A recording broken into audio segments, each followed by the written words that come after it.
I walked across marble floors that cost more than most people's houses, carrying a secret worth $30 billion. Tonight wasn't about forgiveness.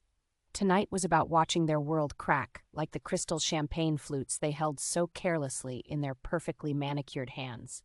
5 years. That's how long it had been since my father, Richard Ashford, fired me from my own family's company. 5 years since I walked out of Ashford Capital with a cardboard box and a shattered sense of worth.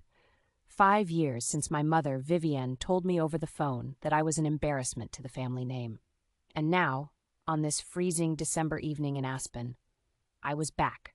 Not because I missed them, not because I forgave them, but because some lessons are best taught in the language wealth speaks. The Ashford estate glittered like something out of a fairy tale. If fairy tales were about emotional manipulation and inherited cruelty, every window blazed with golden light. Every doorframe was wrapped in fresh pine garlands tied with silk ribbons that probably cost more than I used to make in a week.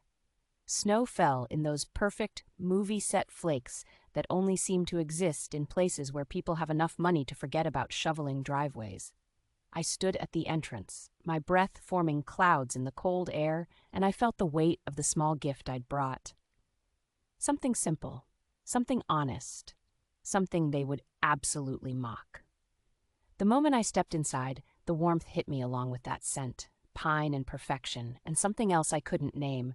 Maybe it was just the smell of people who believed their own press releases. The foyer was exactly as I remembered, all marble and gold trim and a chandelier that looked like it belonged in Versailles. Somewhere in the distance, Christmas carols played, the expensive kind, a live string quartet tucked away in some corner where guests wouldn't have to acknowledge the help.